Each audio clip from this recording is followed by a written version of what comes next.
नमस्कार साथियों, स्वागत है आप सभी का न्यूज बाय देवेंद्र पर। आज आपके साथ एक ऐसी घटना का जिक्र करने जा रहा हूं जिसे आप अपनी आंखों के सामने दुनिया को बढ़ते हुए देख रहे हैं। जो कभी मित्र हुआ करते थे, उन्हें संभवतः आने वाले समय में एक दूसरे का दुश्मन बनते देखेंगे। आज मैं जिस विषय की बात कर रहा हूं, वह है ट्रंप की वजह से यूरोपियन यूनियन, नाटो और संयुक्त राष्ट्र यूएन की स्थितियों में आने वाला बदलाव। संभवतः आने वाले समय में यूरोपियन यूनियन, जिसे हमेशा अमेरिका के साथ देखा गया, वह अब इसके खिलाफ जाने वाली है। जिस नाटो की वजह से दुनिया एक साथ थी, हो सकता है कि वह टूटने की कगार पर आ जाए। जिस यूएन की आज तक एक साथ थी, अमेरिका शायद उसे वैसे ही छोड़ दे जैसे उसने विश्व स्वास्थ्य संगठन को छोड़ दिया था। आज हम इन तमाम पहलुओं पर चर्चा करेंगे। पहले इस तस्वीर को पहचानिए जिसने पूरी दुनिया की भू राजनीतिक सोच को हिलाकर रख दिया है। शुक्रवार को ट्रंप और जेलेंस्की के बीच हुई तीखी बहस ने दुनिया को दो धड़ों में बांट दिया। एक धड़ा जेलेंस्की की तारीफ कर रहा था, तो दूसरा मेक अमेरिका ग्रेट अगेन नारे के समर्थन में ट्रंप की सराहना कर रहा था। ट्रंप समर्थकों का कहना है कि राष्ट्रपति हो तो ऐसा जो अपने देश के लिए कुछ भी कर गुजरने को तैयार हो। लेकिन वे शायद ये भूल रहे हैं कि अमेरिका को अन्य देशों पर आर्थिक प्रतिबंध लगाने की ताकत हासिल है, जबकि बाकी देश ऐसी नीति नहीं अपना सकते क्योंकि वे अन्य देशों पर अधिक निर्भर हैं। दूसरी ओर लोग जेलेंस्की की तारीफ भी कर रहे थे क्योंकि उनकी सूझबूझ की कमी से यह नौबत आई। लेकिन यह युद्ध तो किसी न किसी रूप में होना ही था। रूस कभी नहीं चाहता था कि यूक्रेन स्वतंत्र रहे।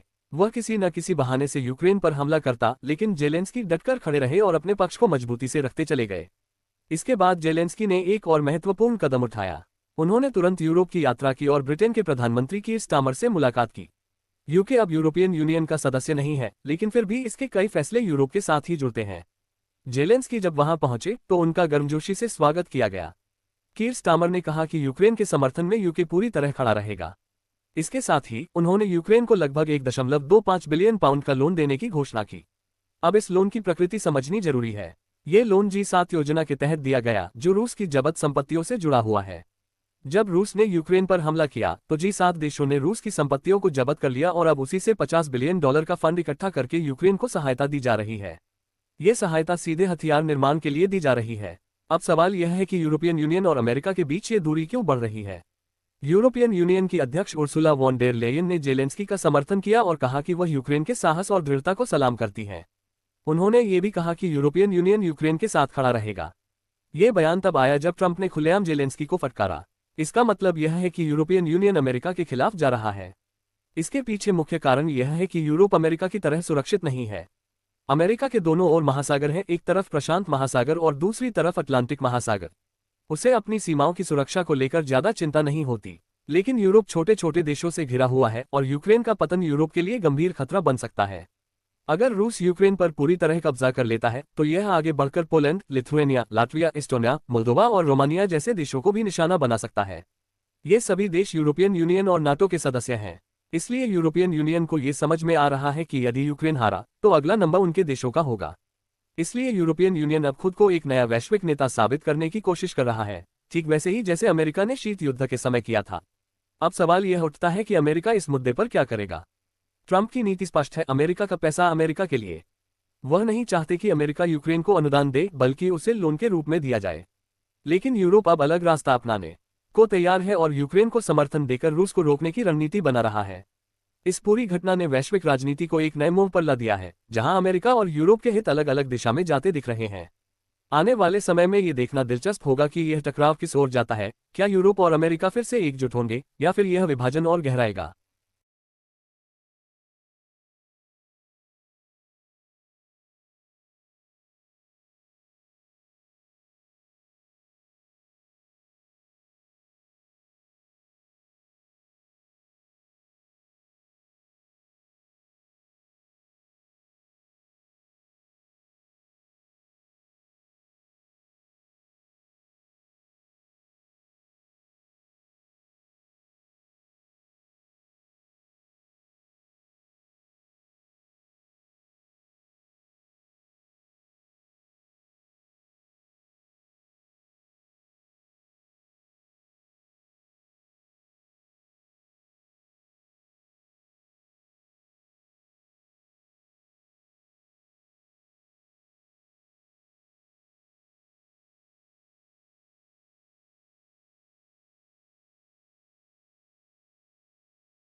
नमस्कार साथियों, स्वागत है आप सभी का न्यूज़ बाय देवेंद्र पर। आज आपके साथ एक ऐसी घटना का जिक्र करने जा रहा हूं जिसे आप अपनी आंखों के सामने दुनिया को बढ़ते हुए देख रहे हैं। जो कभी मित्र हुआ करते थे, उन्हें संभवतः आने वाले समय में एक दूसरे का दुश्मन बनते देखेंगे। आज मैं जिस विषय की बात कर रहा हूं, वह है ट्रंप की वजह से यूरोपियन यूनियन, नाटो और संयुक्त राष्ट्र यूएन की स्थितियों में आने वाला बदलाव।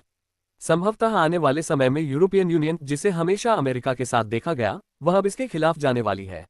जिस नाटो की वजह से दुनिया एक साथ थी, हो सकता है कि वह टूटने की कगार पर आ जाए।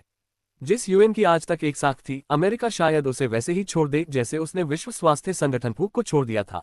आज हम इन तमाम पहलुओं पर चर्चा करेंगे। पहले इस तस्वीर को पहचानिए जिसने पूरी दुनिया की भू राजनीतिक सोच को हिलाकर रख दिया है। शुक्रवार को ट्रंप और जेलेंस्की के बीच हुई तीखी बहस ने दुनिया को दो धड़ों में बांट दिया। एक धड़ा जेलेंस्की की तारीफ कर रहा था, तो दूसरा मेक अमेरिका ग्रेट अगेन नारे के समर्थन में ट्रंप की सराहना कर रहा था। ट्रंप समर्थकों का कहना है कि राष्ट्रपति हो तो ऐसा जो अपने देश के लिए कुछ भी कर गुजरने को तैयार हो, लेकिन वे शायद ये भूल रहे हैं कि अमेरिका को अन्य देशों पर आर्थिक प्रतिबंध लगाने की ताकत हासिल है, जबकि बाकी देश ऐसी नीति नहीं अपना सकते क्योंकि वे अन्य देशों पर अधिक निर्भर हैं। दूसरी ओर लोग जेलेंस्की की तारीफ भी कर रहे थे क्योंकि उनकी सूझबूझ की कमी से यह नौबत आई, लेकिन यह युद्ध तो किसी न किसी रूप में होना ही था। रूस कभी नहीं चाहता था कि यूक्रेन स्वतंत्र रहे। वह किसी न किसी बहाने से यूक्रेन पर हमला करता, लेकिन जेलेंस्की डटकर खड़े रहे और अपने पक्ष को मजबूती से रखते चले गए। इसके बाद जेलेंस्की ने एक और महत्वपूर्ण कदम उठाया। उन्होंने तुरंत यूरोप की यात्रा की और ब्रिटेन के प्रधानमंत्री कीर स्टारमर से मुलाकात की। यूके अब यूरोपियन यूनियन का सदस्य नहीं है, लेकिन फिर भी इसके कई फैसले यूरोप के साथ ही जुड़ते हैं। जेलेंस्की जब वहां पहुंचे तो उनका गर्मजोशी से स्वागत किया गया। कीर स्टारमर ने कहा कि यूक्रेन के समर्थन में यूके पूरी तरह खड़ा रहेगा। इसके साथ ही उन्होंने यूक्रेन को लगभग 1.25 बिलियन पाउंड का लोन देने की घोषणा की। अब इस लोन की प्रकृति समझनी जरूरी है। ये लोन G7 योजना के तहत दिया गया, जो रूस की जब्त संपत्तियों से जुड़ा हुआ है। जब रूस ने यूक्रेन पर हमला किया तो G7 देशों ने रूस की संपत्तियों को जब्त कर लिया और अब उसी से $50 बिलियन का फंड इकट्ठा करके यूक्रेन को सहायता दी जा रही है। ये सहायता सीधे हथियार निर्माण के लिए दी जा रही है। अब सवाल यह है कि यूरोपियन यूनियन और अमेरिका के बीच ये दूरी क्यों बढ़ रही है। यूरोपियन यूनियन की अध्यक्ष उर्सुला वॉन डेर लेयन ने जेलेंस्की का समर्थन किया और कहा कि वह यूक्रेन के साहस और दृढ़ता को सलाम करती है। उन्होंने ये भी कहा कि यूरोपियन यूनियन यूक्रेन के साथ खड़ा रहेगा। ये बयान तब आया जब ट्रंप ने खुलेआम जेलेंस्की को फटकारा। इसका मतलब यह है कि यूरोपियन यूनियन अमेरिका के खिलाफ जा रहा है। इसके पीछे मुख्य कारण यह है कि यूरोप अमेरिका की तरह सुरक्षित नहीं है। अमेरिका के दोनों ओर महासागर हैं, एक तरफ प्रशांत महासागर और दूसरी तरफ अटलांटिक महासागर। उसे अपनी सीमाओं की सुरक्षा को लेकर ज्यादा चिंता नहीं होती, लेकिन यूरोप छोटे छोटे देशों से घिरा हुआ है और यूक्रेन का पतन यूरोप के लिए गंभीर खतरा बन सकता है। अगर रूस यूक्रेन पर पूरी तरह कब्जा कर लेता है तो यह आगे बढ़कर Poland, Lithuania, Latvia, Estonia, Moldova और रोमानिया जैसे देशों को भी निशाना बना सकता है। ये सभी देश यूरोपियन यूनियन और नाटो के सदस्य हैं। इसलिए यूरोपियन यूनियन को ये समझ में आ रहा है कि यदि यूक्रेन हारा तो अगला नंबर उनके देशों का होगा। इसलिए यूरोपियन यूनियन अब खुद को एक नया वैश्विक नेता साबित करने की कोशिश कर रहा है, ठीक वैसे ही जैसे अमेरिका ने शीत युद्ध के समय किया था। अब सवाल यह उठता है कि अमेरिका इस मुद्दे पर क्या करेगा। ट्रंप की नीति स्पष्ट है, अमेरिका का पैसा अमेरिका के लिए। वह नहीं चाहते कि अमेरिका यूक्रेन को अनुदान दे, बल्कि उसे लोन के रूप में दिया जाए। लेकिन यूरोप अब अलग रास्ता अपनाने को तैयार है और यूक्रेन को समर्थन देकर रूस को रोकने की रणनीति बना रहा है। इस पूरी घटना ने वैश्विक राजनीति को एक नए मोड़ पर ला दिया है, जहां अमेरिका और यूरोप के हित अलग अलग दिशा में जाते दिख रहे हैं। आने वाले समय में ये देखना दिलचस्प होगा कि यह टकराव किस ओर जाता है। क्या यूरोप और अमेरिका फिर से एकजुट होंगे या फिर यह विभाजन और गहराएगा।